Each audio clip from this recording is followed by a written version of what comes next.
Episode 46. We're back with another episode of Pokemon Legends CA. Another normal length episode. 1 hour, maybe even a little bit less than an hour. There's nothing wrong with that. We're not going to make any bad decisions towards the end of the episode, where we fight a boss over and over again that'll make us go over the hour and follow that up with a bunch of cutscenes that we know happens after every boss fight.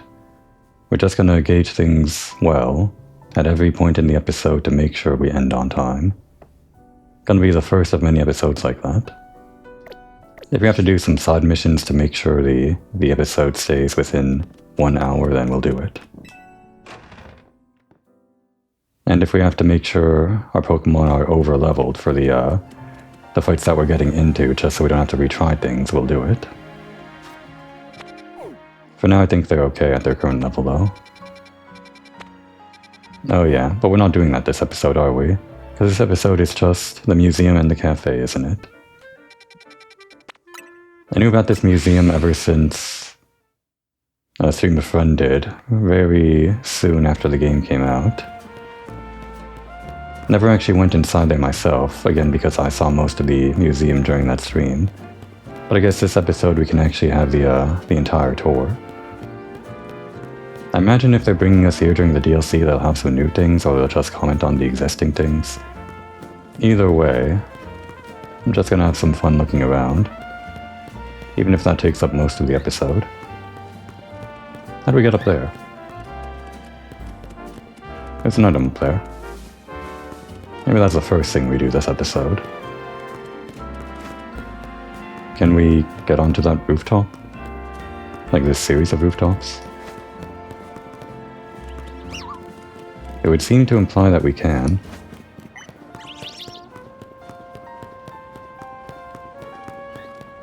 None of these rooftops seem accessible, but then the other side didn't seem accessible either.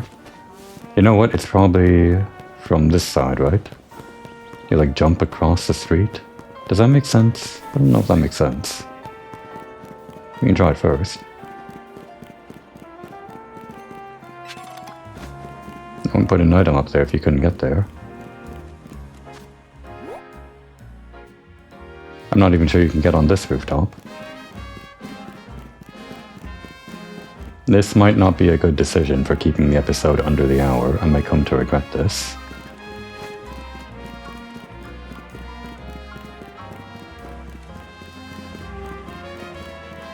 It's right outside the graveyard. We've been in this area before. Very, very close to the museum, never actually went inside. Maybe I even like passed outside it before.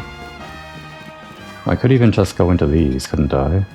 Oh, side mission. Unidentified Megastone, what? Wait, what? These are different. Medium hyperspace battle zone. What does that mean? That's new.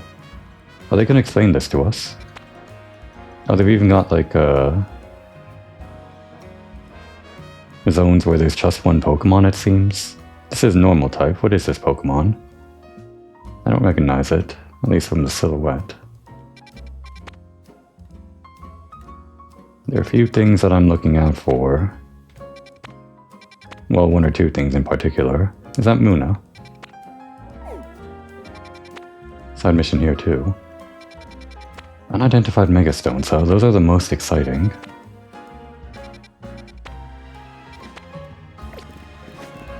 Well, I guess I do want to do the side mission this episode, but only if there's time after we do the museum. I'm kind of set on that now.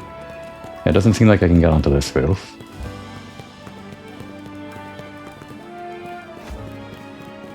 Right? Right. Then how do we get onto that thing over there? We can't jump from here, and we can't get on the roof from here. This is... No, you can get on that rooftop. Okay, well look up over here.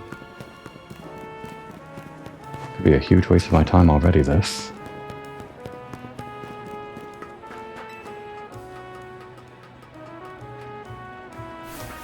We've been here several times, this little part of the map. If I've been here before then didn't find a way up onto the roof, then then this isn't it. Okay. Yeah, we're done with that.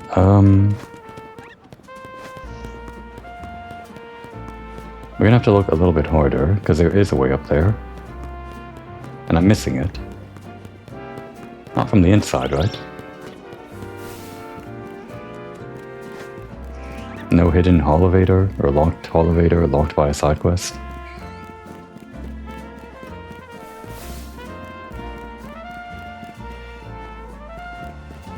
Off to a great start.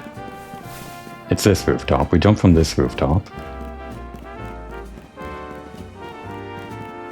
And we get up from here. Oh, I remember this. We're finally back here. I guess I'm doing this now, huh? I was hoping to like round up a bunch of this stuff later. The original plan was to do it during the base game when we were done with like all of that. But then the DLC came out faster than I could do all of that. I guess I'm doing it now. Okay, we can get that thing, and there's our access to the roof.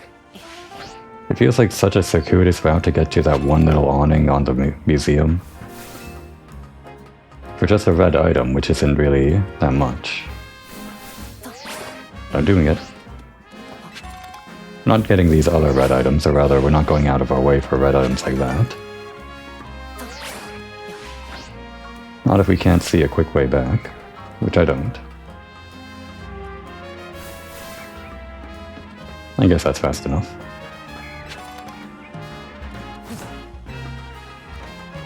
Okay, so from here, we'll pick up whatever we can find on this rooftop, mainly purple stuff. I'm not gonna hang out for long. That's a hotel? Yeah, that's Hotel Vachisme. Yeah, there's not playable rooftop over there. Right, so we get over there from here. It's fun getting high up on rooftops like this.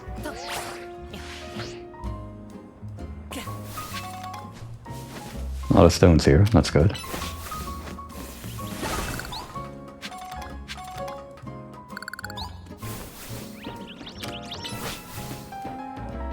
It was that purple that I saw, right? It was on this rooftop, I'm sure. There we go. Just don't hit any of these little guys. Good. Oh. You know we never caught a Dedenne. I still want that alpha Dedenne, you know? Maybe I should just catch one, though. I mean, who knows when we're gonna see an alpha Dedenne.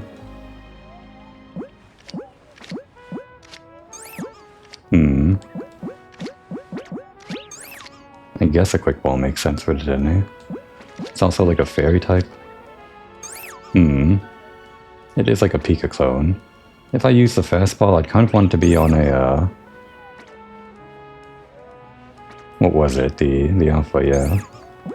Or the level ball, I'd want it to be on the alpha. Could just be a Pokeball. Okay, we're not going to sit here the entire episode on this rooftop. Let's just use an Ultra Ball. No, that's not good enough. Heal Ball? Can't just be a Heal Ball for all the fairies. Yeah, I know, the sun's getting low. Good point, good point. Eeny, meeny, miny... Quick Ball.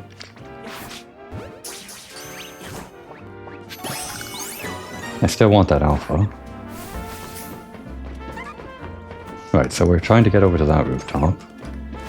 Checking around here first. Just seems to be nothing. Okay.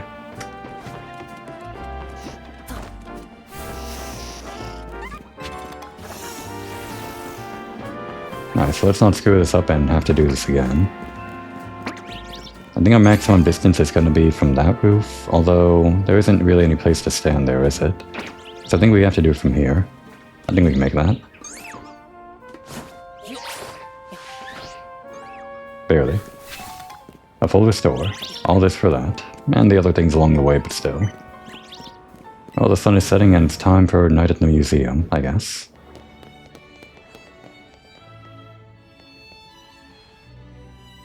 One look into the Lumiose Museum and you can tell it's remarkable. If buildings were Pokemon trainers, this one would be a champion for sure. Strange an analogy, but okay. I've never had the chance to visit, even with how close it is to Hotel Vicissime. I'll be our tour guides, as long as you two don't mind that I know nothing about art.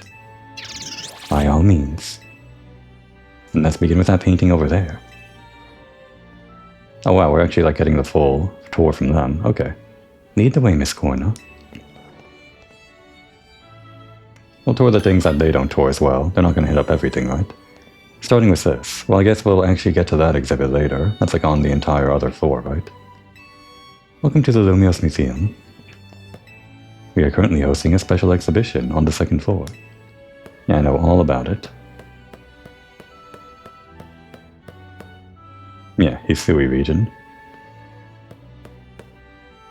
I love maps. Maps in video games, and also maps of buildings, just in general, in real life. So this is the first floor and that's the second floor. I guess the black is like the path that we can take. It's actually not that big. Not too big. But it is dense, I guess.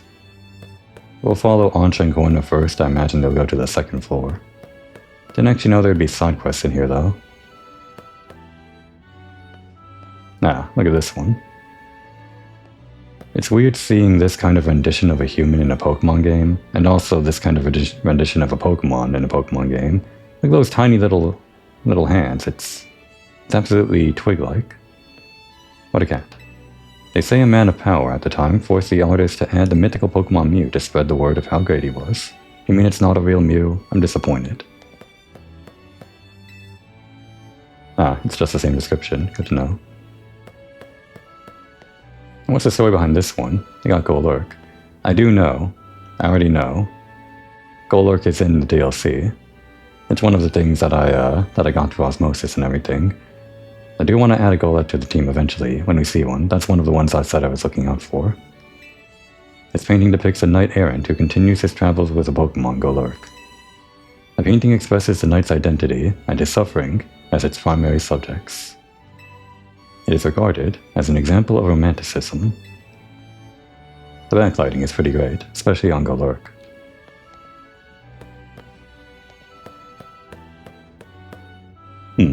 No Pokemon in this pic. It feels weird to see a painting that's just like a landscape, basically. But I mean, it's not like they only have paintings of Pokemon in the Pokemon universe. It's like our universe. They don't always have animals in every painting in our universe, though some might argue they should. This piece is a key work in the rise of the realist movement. It depicts with keen accuracy the scenery in an area near Comarine City in Kalos, yeah. They say with accuracy, keen accuracy, indicating that the scenes that you see in the video game aren't actually real, like, representations of the real world that they're trying to depict, I guess. Or whatever you would call it, the in-universe world. This one always stood out to me. My first chance to actually get up close and personal with it myself, without screen quality. First of all of those Yuchi, are those waterfalls? Yeah, those Yuchi waterfall pillar things in the front, or in the back rather. And then this entire statue array. It's like a guy with his 6 Pokemon, it seems. No wait, it's actually 2 guys. And it's only 4 Pokemon. Courtyard of the Parfum Palace. Is this... I know this palace is... It's that one from X and Y. Where you kind of hang out for a little bit, and I don't think there was anything really important there if I remember. Which it felt like there should have been. Maybe I'm forgetting, but was this statue a statue that you could find outside of Parfum Palace with like these specific Pokemon? Pikachu, Oshawott, Golurk, and... Well, actually I see there's a Patillo there. Didn't notice that. And I'm forgetting this Toad. Not Toad School. Toad... whatever this was. Timpole... And then the last one, I'm also forgetting... Forgot the second stage evolution. Is there actually like a 6th Pokemon that I'm missing in this shot? Well, whatever. A statue that celebrates cooperation between Pokemon and people stands in the courtyard. This work is part of a series depicting sceneries that inspired overseas artists while they were traveling in Kalos. So is this supposed to be like a Don Quixote thing? Like the tall guy and the small guy? And this is the one that they were looking at. That's like the fairy city, right? What a fantastical looking city. Does such a place really exist? It sure does. The gym leader there is pretty mystifying herself. Yeah, the first fairy-type gym leader. That tree in the painting is supposed to be 1,500 years old. Maybe AZ watched it grow up. Har har. And you're probably right. Yeah, I bet you're right. I'm sure his long years of wandering took him to all kinds of places. I would quite like to see this 1,500-year-old tree. It's ours for the seeing. People can go practically anywhere as long as they've got Pokemon. My dear mama once told me the same thing. She said it's part of what makes a trainer's partnership with their Pokemon so amazing. I've gone all over the place with Lucario and the rest of my team, and I think your mom's spot on. Okay, let's see what's upstairs. We'll do that in a sec. We will see the rest of the first floor. We'll join you in a sec. A city that looks like a hideaway for fairies, because it is. My impression of the city from X and Y was that it was like under an eternal canopy or something. There's notably more sky in this version, but I guess in X and Y was a top-down view, so I couldn't really tell. A huge tree stands in the center, and the Pokemon gym is nestled in the tree. This work is a part of a series depicting sceneries that inspired overseas artists while they were traveling in Kalos. Is this like implying, were these paintings created by people that were overseas from Japan that were inspired by X and Y or something? Could be. All sorts of people worked on this game, so there's a chance, I guess. Around the time the Parfum Palace was built, aristocrats who served the king created unique castles in their territories.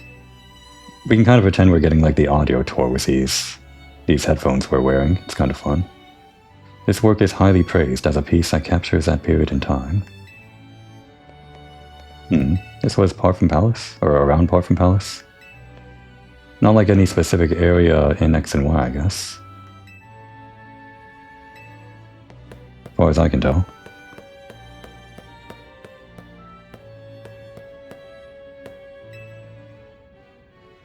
It's a map of the Lumiose Museum. The Grand Exhibition on Nusui is on the second floor.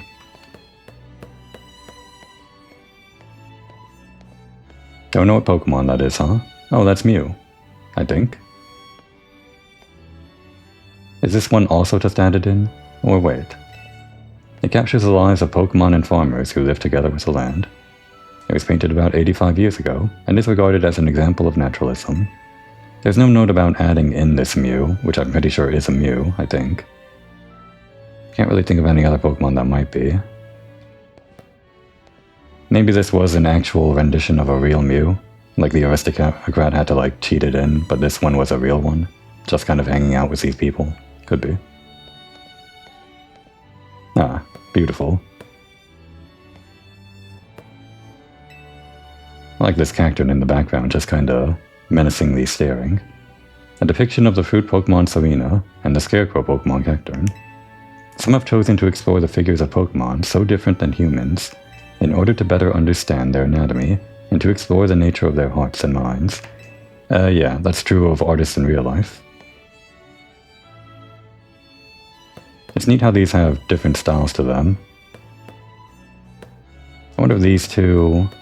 They look like they could have been painted by the same artist.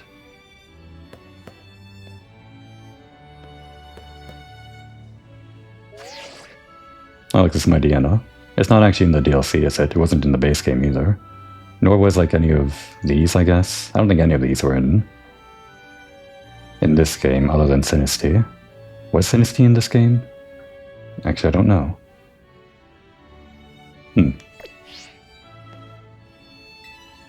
Pokemon sharing a moment together, centered around Gothitelle.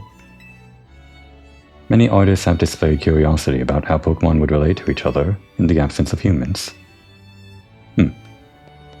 You mean like a world entirely inhabited by Pokémon? Sounds like a mysterious world. A mysterious world full of dungeons. It's a dark and narrow cave. Yeah, like some kind of mystery dungeon. The source of its eerie light is a plant called luminous moss. This work is part of a series depicting scenery that inspired overseas artists while they were traveling in Kalos. I guess most of the landscape shots are going to be that. Oh hey, we have Diancie. We're not going to bring out Diancie just to admire its own portrait, I guess. A painting of the mythical Pokémon Diancie. The artist boldly eschews painting a background altogether, keeping the focus solely on Diancie. They just don't like creating backgrounds, it's understandable.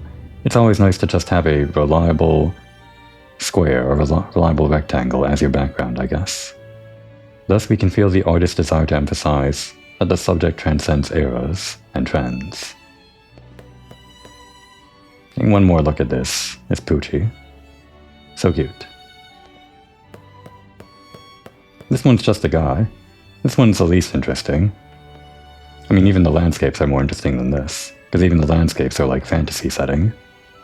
This piece was long believed to have been a portrait of a king from 3,000 years ago. Oh, maybe Az knew him. Painted by an artist who lived after his time. However, recent research has lent support to a theory, the theory, that this painting in fact depicts a descendant of the king's younger brother. Wait, what? A descendant... From this we can surmise that this royal line maintained a degree of power through the ages. Hang on, wait. Why would they mention that, if it's not important? The answer is that it's important for something. A king from 3,000 years ago, painted by an artist who lived after his time. Sure. But it's actually a painting that depicts a descendant of the king's younger brother. This kind of... Well, maybe it's just like the sideburns, but it kind of looks like Lysander, maybe? Is that what we're getting at? That Lysander is descended from dignity or something? Maybe.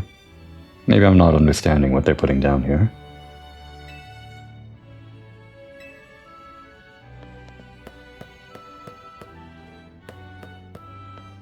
And what's this place? It's some kind of tower? Only the chosen may climb the Tower of Mastery. I don't remember this. Oh, was this wasn't Korna in charge of this or something? It also requires skill with roller skates to reach the top floor. Yeah, for some reason. One must have complete mastery of their own body to become a Mega Evolution user. Funny that, the whole roller skate thing. Did they have that feature way back when they built the tower the first time? How long have roller skates existed? And why are they so entwined with Mega Evolution Mastery? Okay, you can admire yourself. No, you can't. Pokemon not allowed in the museum. That's so rude. They can enjoy art. What was that? There's like a text box. That must be the guy behind this, right? That's one big Lucario. Maybe it's an alpha? Lucario was the first Pokemon to ever be Mega Evolved in the Kalos region, right? Didn't know that. I know it's like a poster child, but I didn't know it's the first. It is said that one only gains their Mega Ring after defeating the successor to Mega Evolution in a Pokemon battle atop the Tower of Mastery. Oh really? But there are so many here in Lumios that have the ring, or that have Mega Evolution capability. Do they need the ring?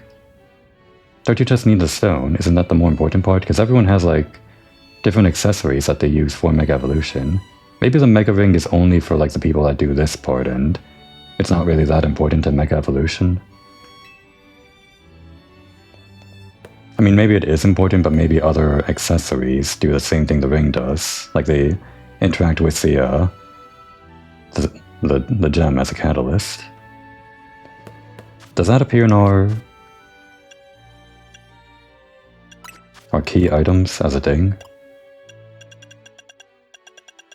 Like as a separate thing? Not even. There's neither the keystone nor the ring itself in our inventory, it seems. Okay. Why do we still have this? We should have given this to Kanoi. It's gone stale now. A shining stone that emitted great warmth was discovered. The Tower of Mastery was then built to house and protect the stone, To this day, the successor of Mega 2 Mega Evolution carries on the legend of the mysterious stone. You know, it would have been fun if we had this, at least like a few words from Corna in this section, which seems to be all about like Mega Evolution. Or maybe we'll be back here, because they went upstairs that way. Maybe they're gonna come back around this way. Might be getting ahead of myself. It's fun seeing these renditions, though, of places that existed in X and Y, I guess. I'll have to think of what I want to use as a thumbnail. Could be this.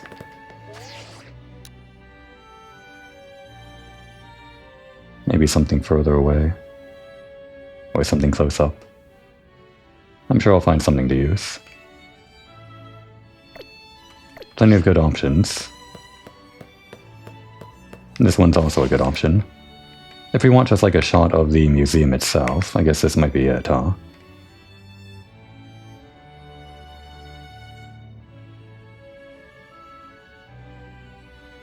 Okay, that's enough farming. I'm sure there'll be something usable in this episode. This is a replica of the Mega Lucario statue in the Tower of Mastery. The original statue was created to commemorate the fact that Lucario was the first Pokémon to ever Mega Evolve in the Kalos region. The giant Mega Lucario statue that stands within the Tower of Mastery, I don't actually remember that feature. I just remember the spiraling, not the statue in the center. In order to directly view its face, one must climb to the second floor of the tower. Within the base of the statue is a room that only successors or related personnel can enter. I don't remember that either. Oh wow, the little NPC, or the main character, one of them from X and Y. The Tower of Mastery stands to the north of Shallower City. Two strange stones were once discovered in this area, which are now thought to have been the first known Megastone and Keystone. Okay, on to the Hisui exhibit, I guess.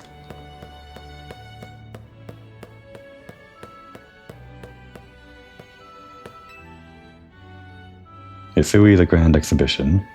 So I guess we can talk about this now, after we read this.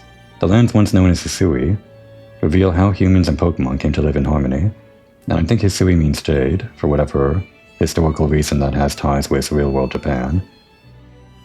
With the help of various museums and collectors, we bring you all the relics and some replicas that we can from this fascinating place and time. We hope you'll come away from this exhibit with a sense of the daily life and customs of Hisui. So first of all, it's neat that they're doing like a tie-in with the first Legends game, here in the second one through this museum. Because as the second Legends game, there's absolutely no connection to the first one, other than just some basic design philosophy stuff, maybe, very basic stuff.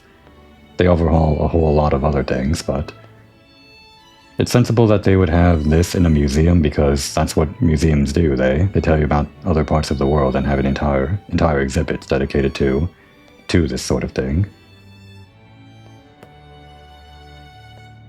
How many zones were in that game?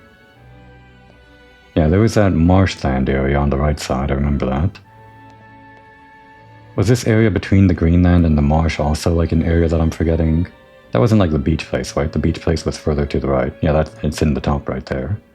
I think there were 5 areas, and one of them was a snow place, and there was of course this grassy area and the city itself. The city wasn't an area, but I'm forgetting if this area between the marshland and the field was also a zone.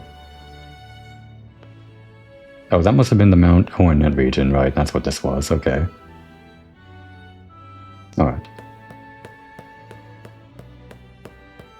Oh, should we be following them? Let's actually follow them up that way, in case they are doing the loop.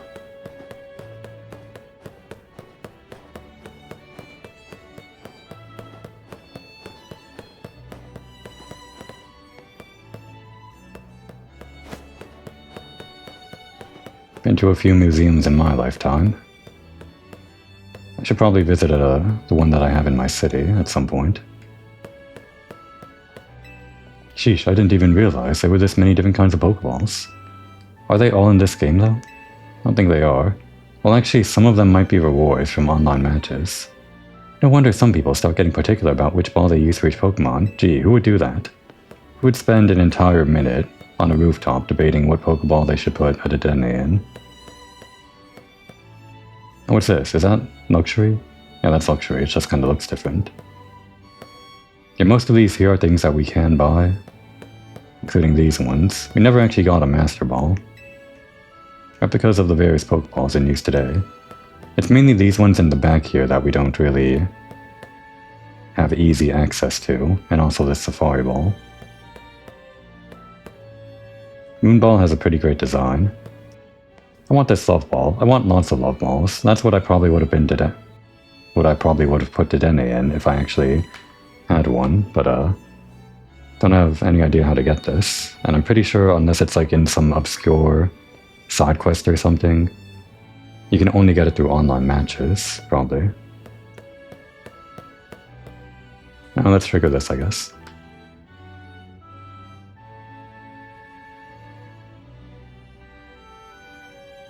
One truly appreciates the scale of Lumiose City when seeing it laid out this way. They're gonna have to update their model here. Should be easy though, right? It's all digital. Hotel Bachisme in this museum would be over there, right? Indeed, they're a fairly long way from Hotel Z, with many people filling the city between them. Yeah, this city's sheer charm draws all kinds of people here. Though Lumiose can also be a disaster magnet. That big power outage and the tower running wild, now there's Hyperspace Lumiose too. That's true, as much as I hope to find that fine legendary Pokemon in hyperspace.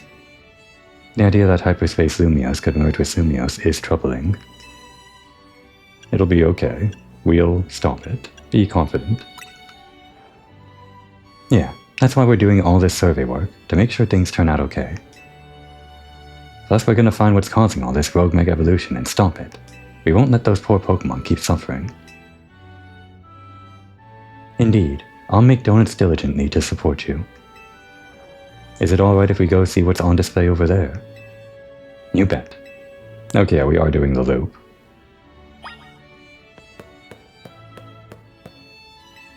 It's a whole series of paintings of power plants in Kalos. Someone truly loves them, no?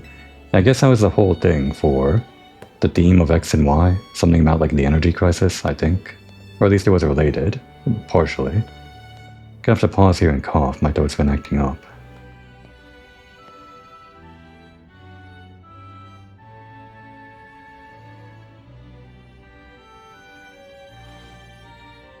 I feel like it's been lingering for 2 weeks now or something. Or it's getting there.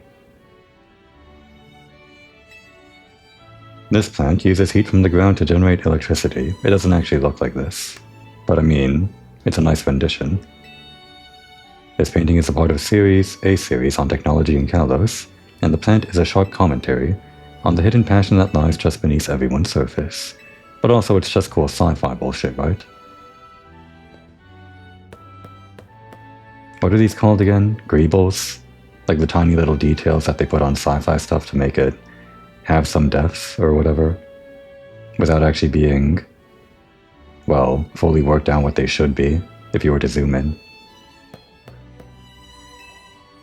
This plant gathers sunlight in space in order to generate electricity. Do they actually have this in the Pokemon universe? Is this not just like a concept? No, and the artist has succeeded in capturing the sense of self-efficiency in the region, of being isolated but still striving to help others. Did we visit this one? I think we visited this one in X and Y, in that desert that's right next to Lumiose. This plant uses gas from composting waste to generate electricity. Yeah, I don't think we've been to this one. And it expresses the sorrow of wanting to leave some legacy behind, even though we pass on and disappear. Wow, waste into energy. Okay, this one I remember from the stream. It just looks so cool.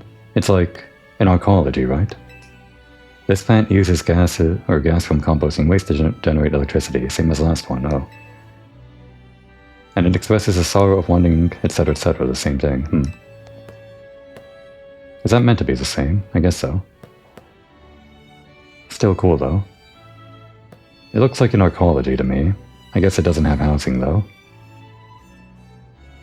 Yeah, on closer inspection, I guess it's just got some some greenery inside that giant glass dome. This power plant uses fire to generate electricity. Well, I mean, it's a bit more complicated than that. You could use some bigger words than fire. And the fierce combustion fully communicates the passionate fire of the energy of life. I like this little guy for scale. And the way the lava plumes out like lightning. Very powerful. Oh, that's a cool one. Huh, this is an interesting way to do this steam thing. It's got like a kettle lid on top of them or something. This power plant uses fire to generate electricity. And it is the same description as the last one. Don't think we saw this one. This factory makes Pokeballs and ships them all over the Kalos region. You did visit this in-game, right? Didn't you? This painting is part of a series on technology in Kalos, and the ever-increasing number of Pokeballs expresses the artist's desire to be connected to all Pokemon. Me too. We'll catch them all eventually. Maybe, probably. I think we talked to her, right? Yeah, we did. Not these two, though. A whole Lumio city made out of holotech? That is the coolest thing ever. Prism Tower really is kinda ginormous, huh? Yeah, but they do have to update it. It's a 3-dimensional map of Lumio City, created using holotech. New kinds of Pokeballs, huh? Is that a hint? I mean, the developers put that line in. Oh, Hisui Region Map number 2. This map depicts the Coronet Highlands, as well as the Crimson Marlands and Lake Valor. Though very different from the modern Sinnoh region, the geography itself is accurately shown. It is believed that the surveyor viewed the area from above while riding upon a flying Pokemon. Could they really get that high up back then? Not just flying Pokemon. This map depicts the area around the settlement of Jubilife, base of the Galaxy Expedition Team. Many children can be seen, perhaps indicating that the fear of Pokemon had lessened, and life had stabilized by this time. How nice. Alright, I guess we can trigger this first. A lot to see here. It's remarkable that people in the olden days used handmade Pokeballs to catch Pokemon. They sure had it rough. Thank goodness we can mass produce them now, like at the Pokeball factory here in Kalos. Getting interested in catching some Pokemon for yourself, Antra? Seems more like your Hoopa's friend than his trainer, but I bet you do a great job. I'm not quite sure I'm up to the challenge of becoming a Pokemon trainer. Especially considering the examples I'd have to live up to, such as my dear mighty mama. Yeah, she keeps mentioning her dear mighty mama. Being a Pokemon trainer doesn't mean you have to try to be the strongest one, you know? Although, actually wasn't that the whole point of the group from X and Y, that they all did different things, being trainers? Kind of. I'm curious how it'd feel to reach rank A in the ZA Royale. Anything to share, Brioche? Too busy to notice, I was over the moon. Does Brioche care about the rank A thing? Not really. I think we just did it for the group. Too busy to notice. Makes sense. You were doing it so you could stop the tower from wrecking the city, after all. Well, Lansha, if you change your mind about becoming a Pokemon trainer, let us know.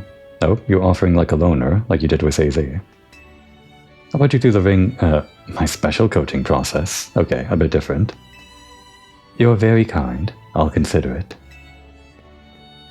Shall we move on to the next exhibit? Shall we ever? Okay, they were doing the loop, so we are getting the whole Mega Evolution thing last, I guess. I did wonder before if they were going to add in like the 3rd floor when they released the DLC. Turns out they're not. Oh well.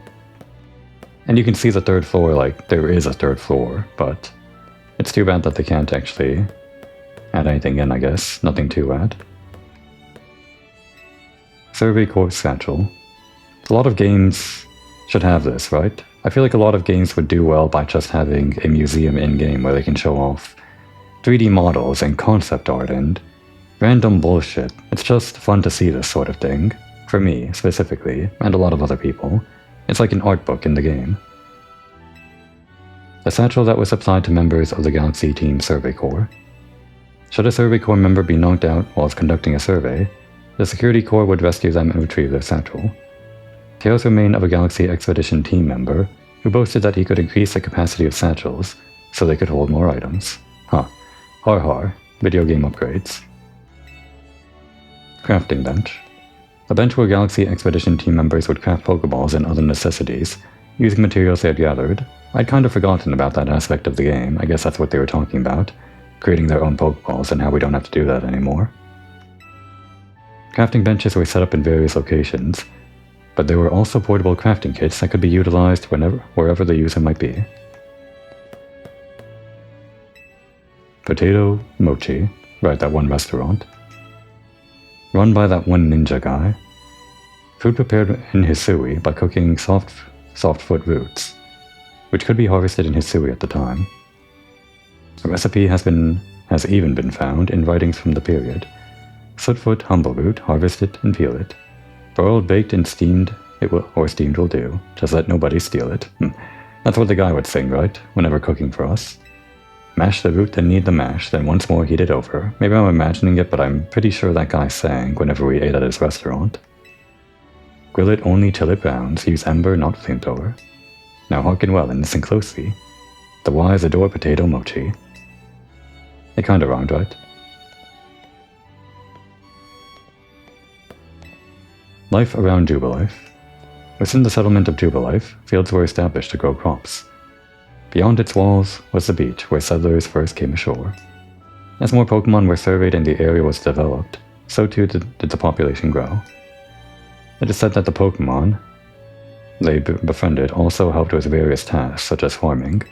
Is this description for like all of this stuff? Yeah, it was, okay. Thought it was just like the rightmost picture.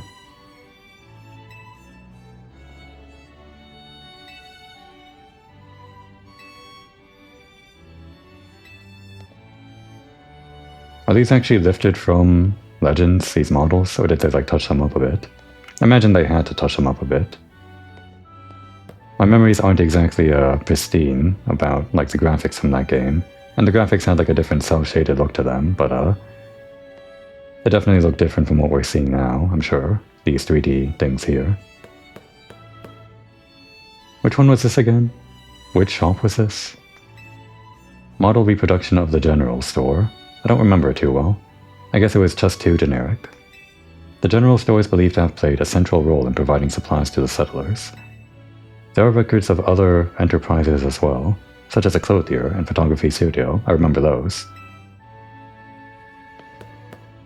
Speaking of clothes, Survey Corps uniform. This uniform remained undamaged even when its wearer rolled over tough terrain to dodge attacks from wild Pokemon. It could withstand both heat and cold, and is said to have even withstood Pokemon moves. Remarkably, the white kerchief was believed to never slip off, no matter how the wearer moved. Very funny. It's kinda missing something without the ponytail, right? The scarf was always a nice addition. They knew. They knew when you were like rolling around in a video game, having the scarf trail behind you, was a good addition. The shoes were also a pretty funny choice. I kinda liked them. They were a good look, I think. Very stompy. The training grounds. A space where Galaxy Expedition team members honed their skills for battling, using Pokemon they'd caught. It is worth noting that wild Pokemon were still regarded as terrifying creatures at the time. There are records of a man named Ingo. Oh yeah, right. Providing guidance in the ways of Pokemon battle, but it is said that he simply vanished one day after stating, "It's time for me to return." Yeah. Here, right here, in this corner of the museum, that's optional in the base game, and it's still optional like here in the DLC, you don't have to interact with this exhibit. They finally solved that little loose end that was present throughout the entirety of the first Legends game, how Ingo mysteriously travels back in time, and then is kinda trapped there, without any real closure. But he somehow goes home, which is good. Must be quite a story to tell. I wonder if we'll ever see him again. Shop interiors. Above is shown the interior of the hairdresser, while below is the interior of the clothier. Wildlife in Hisui is often regarded as one of scarcity. Residents were able to live in relative comfort by befriending Pokémon, as well as by using gathered materials to craft items. The hairdresser also seemed to host salons, with some residents gathering to play a game known as Go at the establishment. You couldn't do that in the first game. Guess it's just a little bit of lore thing. House interior. Here's the interior of a standard house in the early settlement of Jubilife. This would be our house, right? We get a room in this game, but you got like an entire house in the first game. I guess the hotel is sort of nicer.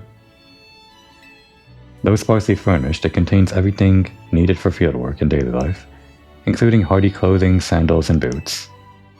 Some houses also contained items the residents brought with them from their home regions, including things like washing machines and a bunch of other Rotom appliances that you could use to transform Rotom. Is Rotom in this game? In the DLC? I don't think so. Pokeballs of the Hisui region. What was this blue ball again? It was like 3 upgraded versions of the heavy ball and 3 upgraded versions of the quick ball, I think. Must have been. No wait, this ball, the blue one, it flew straight and true, didn't it? Yeah, the heavy ball was like a huge, heavy rock that was very effective for like backstrikes. While the blue one flew a great distance, it was more important in the first game to actually like snipe Pokemon, so the ball that was heavy and the ball that was light had more purpose, I guess. People of the time crafted their own Pokeballs using apricorns and the mineral Tumblestone. Many varieties are said to have been crafted, each displaying different properties depending on what materials were used. Crafting one's own Pokeballs in the modern age would be a true labor of love, given the difficulty. Right.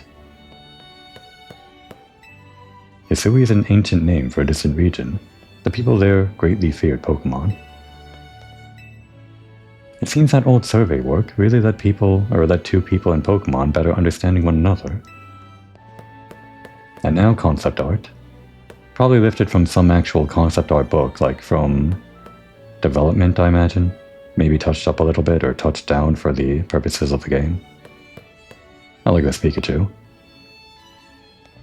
We could make this our trainer ID, like replace our little photo, so whenever we get into an infinite ZA Royale match we could have this. Or really anything from the paintings downstairs or anything around here. Whatever you want to take a picture of. We could even be this guy if we wanted to. I think we're fine with our photo though. No, Professor Laventon. Sketches drawn by Professor Laventon. His original Pokédex was long assumed to be lost, until a partial facsimile was found in the shed of a private house in the Sinnoh region. Oh, must have been the player's Pokédex, the complete version. The discovery has helped advance the studies of Professor Laventon and the Pokédex he created. His work has been re-evaluated in recent years. His particular appreciation for his accurate sketches of Pokémon and his gift for capturing Pokémon's quirks was in his skillful descriptions. Yeah, I think the Pokémon Legends original Pokédex, they got pretty funny, the way that he was like first person writing those descriptions, if I remember them correctly. It is said his Pokédex was not in fact completed by Laventon himself, but by a mysterious 15-year-old youth, who appeared out of nowhere one day. Right.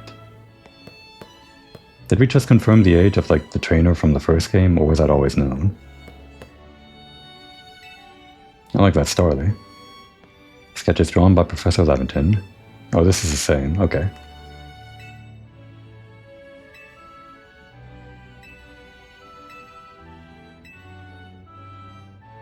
And done. This one seems to be a landscape on the left, whatever that is. Is that Mount Coronet?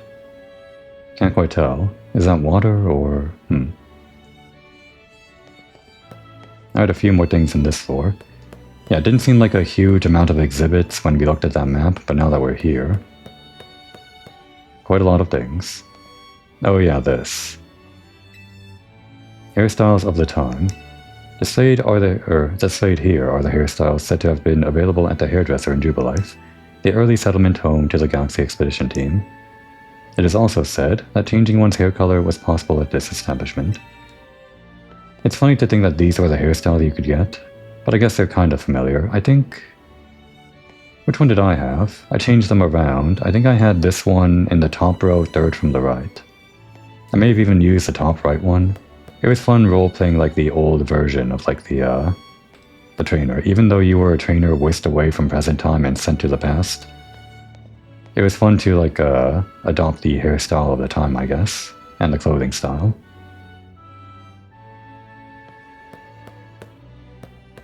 Oh yeah, and these. I'm pretty sure this guy wasn't in the game, right? Like we had... Actually, none of these guys are in the game, were they? I think. Venerated portraits. Portraits said to have been displayed by the Pearl Clan and Diamond Clan. The individuals depicted within them are said to have represented the sun, sea, and land, but nothing concrete is known about their identities. I know we had the Pearl Clan and the Diamond Clan, but I don't remember if the Archie and the Maxi were related to that in some way that I can remember. I just remember like the actual characters you interacted with. The one that looked like May and the other blue guy that was like a completely unique guy. And I'm pretty sure we didn't meet the ancestor of Alder here. Do I maybe want the photo to be one of these things?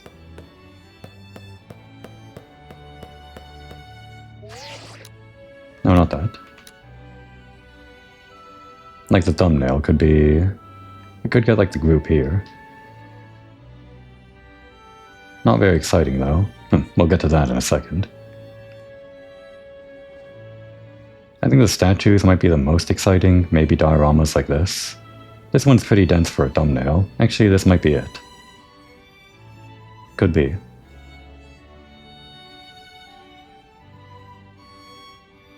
Okay, that's enough. I think we have enough material to work with, so I'll just pick one. No need to be picky. Kimono.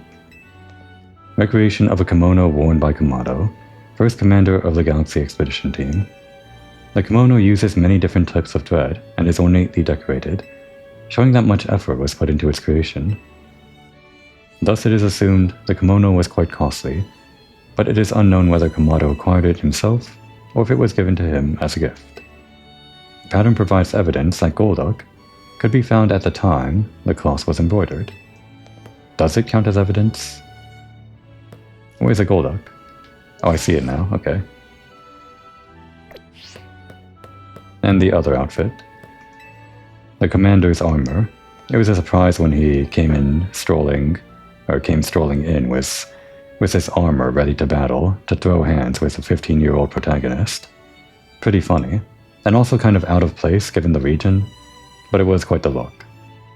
A suit of armor worn in battle by Kamado, the first commander of the Galaxy Expedition Team. It is said to have come from the Galar region, and bears a strong resemblance to the armor worn by Weekstrom, an Elite Four member of the Kalos region's Pokémon League. Never made that connection. When contacted for comment, Weekstrom said it was possible this armor was one of several suits his ancestors gave to the Galarians. Weird connection there. It's like they're going around and about through 3 different regions to connect this game with the first game. But it's a funny connection, I guess.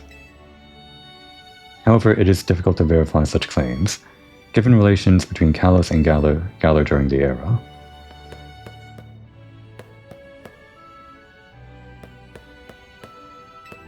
Almighty Sinnoh, right, that's what they called them, in Diamond and Pearl. A statue depicting the temporal Pokemon Dialga, worshipped by a group called the Diamond Clan. They referred to it as Almighty Sinnoh. Oh yeah, I guess they called it that in the first Legends game too. The creator of the entire world. And this one also Almighty Sinnoh. Almighty Sinnoh. A statue depicting the spatial Pokemon Palkia, worshipped by a group known as the Pearl Clan. They referred to it as Almighty Sinnoh, the creator of the entire world. Show us the horse forms. Oh, and this. All of the legendary Pokemon, of which there are many, many, that you can find in Generation 4. No, wait, hang on. This is some of the legendary Pokemon, it's like a lot of them, but it's also like on the second row on the right side. It's like the regional Pokemon. What were they called again? Not like totem Pokemon. It's like different every game what they call these special Pokemon. But they were the Hisuian forms of these Pokemon, or not Hisuian forms, they were special Hisui Pokemon. Weirdeer and whatever this axe one was, it appears in the anime, but I don't remember its name. There were like 5 of those. Yeah, it just seems to be some Hisui form Pokemon alongside the legendaries. There's Regigigas at the bottom. Do they have that new legendary that they introduced in the first Legends game? What was it called? The one with Cetharian form, the Genie. Like the force to that trio. The extra addition to that trio. Forgot its name.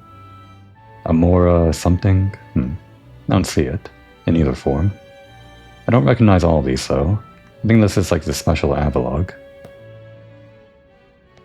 And that's Giratina and Manaphy. Does this also include like all the legendaries that you would find in... No, it doesn't. Yeah, this is only the ones that you would find in the Legends game, I guess, because there's no Shaman, and there was no Shaman in Legends. Unless I'm forgetting. Was Heatran in Legends? I guess it must have been. No, wait, there is Shaman, up there. It's just got like the, rather than green, it has the Gracedia's pink, and all that. I don't remember all these Pokemon being in the game. I know Regigigas was in the game, I think. Or maybe I'm just inserting that in my memory. Was Manaphy in the game? Ancient Sinnoh hieroglyphs. These hieroglyphs were used in Ancient Sinnoh, and are said to depict both common Pokemon and those that were objects of worship. Each glyph held multiple meanings, and they could be combined to create whole sentences. Oh, is that what this is? They're just legendary Pokemon to me, including Arceus. What was this orb one? Is that Rotom? It could be Rotom. I don't know. I don't remember. Well, based on like the order that they're going in, it seems to be one of the Hisui special Pokemon. One that I'm forgetting. Alright, let's get this before we look at the other thing.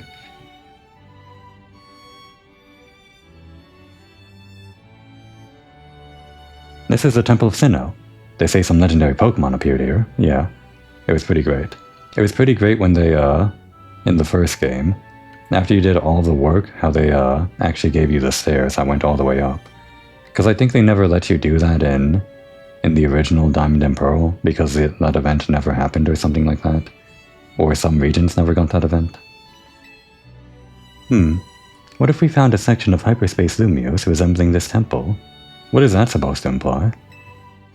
Do you think the fine legendary Pokemon I'm looking for would be there? Hard to say, maybe. If the Pokemon you're after had something to do with this temple, that is. That would make sense. Hey, don't forget you've already got a spectacular Pokemon in Hoopa right here. Yeah, it's also a mythical. Maybe it seems like no big deal since you're together all the time, but that one's special. How'd you meet Hoopa anyway? When did you and Hoopa meet? Yeah, let's ask how rather than when. It's gonna be the same answer either way. I happened upon Hoopa, I suppose it was about 6 months ago now. The poor thing looked much the worse for wear. It seemed to have just lost a battle with some mighty Pokemon it played a prank on. Typical of Hoopa.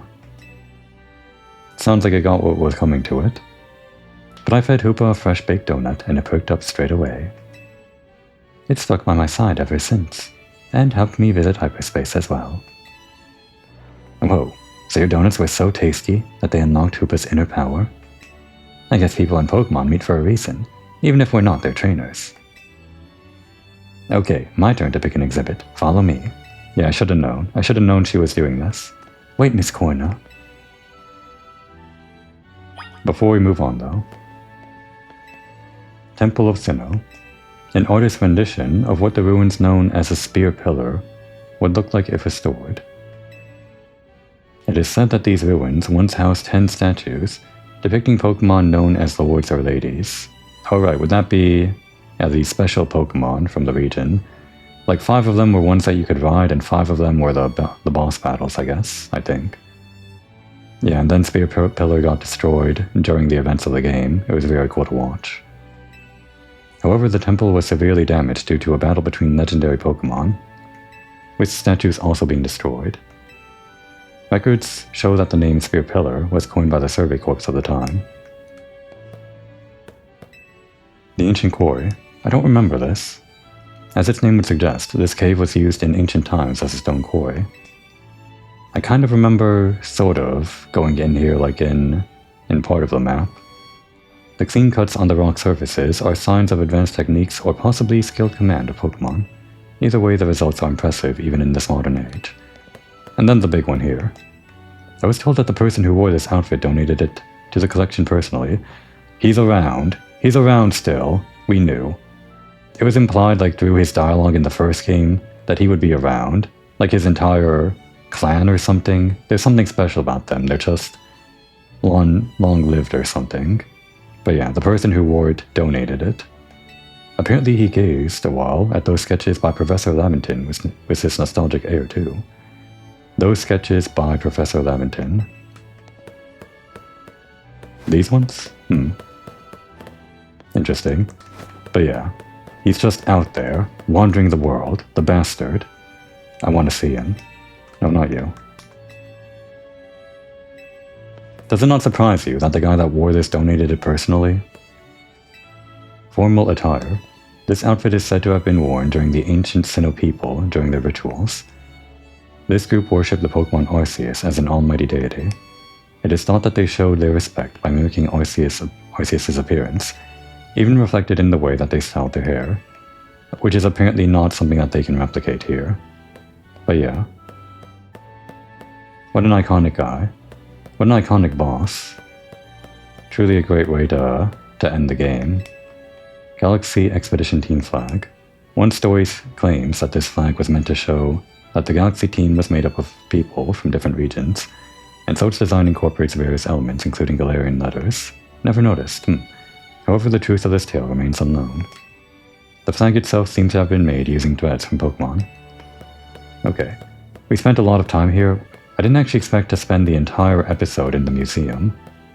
I am now regretting the amount of time I spent on that rooftop, because we are over the hour, but we should wrap up soon. It was fun though, spending the entire episode here. Most of it. Check out this painting, Ancha. What is that place? It's called the Tower of Mastery. I trained there for ages. Did you always know you wanted to be a Pokemon trainer, Miss Corona? Not exactly. When I was a kid, my parents were super busy. Kinda like yours, Ancha. I hung out with my grandpa a lot and naturally started to follow in his footsteps. That's how I ended up becoming a trainer. Is our conversation about whether you want to be a trainer weighing on you? I suppose so. It's mostly to do with my dear mama. I look up to her very much, so I'd love to be able to gift her with that fine Pokemon. But if I became a trainer, I worry I'd never live up to the standard she set. Maybe, maybe not. I bet as long as you do what you really want, she'll be happy for you. That's what my grandpa wanted for me anyway. Although he does sometimes sigh and ask what happened to the quiet little kid I used to be. Goodness. Either way, you're already amazing, Ancha. Yeah, your donuts have superpowers. Even if you weren't a trainer, you've befriended a Pokemon like Hoopa. That's really something. That too.